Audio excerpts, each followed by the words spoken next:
नमस्कार दोस्तों, मैं बहिर गोरक्ष और आप देख रहे हैं जीबी बीज ब्रेन फ्यूल। आज हम बहुत ही इम्पोर्टेंट टॉपिक पे बात करने वाले हैं, रेसिडेंशियल स्टेटस। अब बहुत लोग सोचते हैं कि मैं भारत में रहता हूँ तो भारत का ही रेसिडेंट हूँ, लेकिन इनकम टैक्स में ऐसा नहीं होता। आपका रेसिडेंशियल स्टेटस तय करता है कि आपको किस इनकम पर टैक्स देना है। तो आज हम बहुत ही सिंपल लैंग्वेज में समझेंगे रेसिडेंशियल स्टेटस क्या है, ये कैसे डिसाइड होता है और ये आपके टैक्स पर कैसे इम्पैक्ट करता है। तो चलिए शुरू करते हैं। सबसे पहले एक सिंपल क्वेश्चन, अगर कोई व्यक्ति भारत के बाहर काम करता है लेकिन उसकी कुछ इनकम इंडिया से भी आती है, तो क्या उसे भारत में टैक्स पे करना पड़ेगा? यही पर रेसिडेंशियल स्टेटस काम आता है। इनकम टैक्स एक्ट के अनुसार हर व्यक्ति को 3 कैटेगरी में रखा जाता है। First resident, second non resident, third resident but not ordinary resident. लेकिन अभी टेंशन लेने की जरूरत नहीं है, हम इसे बहुत सिंपल भाषा में समझेंगे।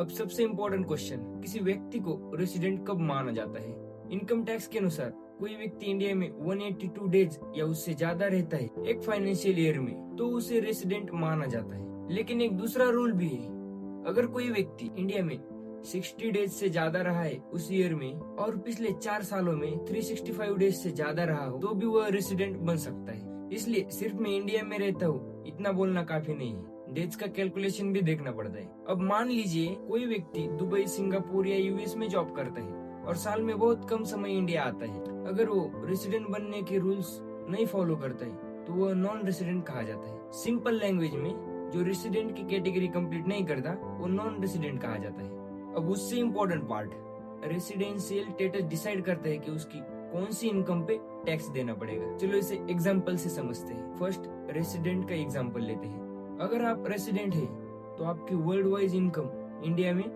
टैक्सेबल हो सकती है या उस पर टैक्स देना पड़ सकता है आपको। मतलब इंडिया की इनकम प्लस फॉरेन की इनकम पर, दोनों पर भी आपको इंडिया में टैक्स पे करना पड़ेगा। सेकंड एग्जांपल नॉन रेसिडेंटल पे देखते हैं। अगर आप नॉन रेसिडेंटल है तो आपके लिए इंडिया में सिर्फ वही इनकम टैक्सेबल होगी जो आपने इंडिया में अर्न की है या इंडिया में कमाई है। फॉर एग्जाम्पल इंडिया में रेंट इनकम या इंडिया में कोई बिजनेस की इनकम हो आपकी, उस पर आपको नॉन रेसिडेंटल होते हुए भी टैक्स पे करना पड़ेगा। और जब आप नॉन रेसिडेंटल होते तो फॉरेन इनकम पे टैक्स आपको इंडिया में नहीं देना पड़ता। सिंपल एग्जांपल, मान लीजिए राहुल सिंगापुर में जॉब करता है, सैलरी सिंगापुर में मिलती है मगर राहुल का इंडिया में एक फ्लैट है।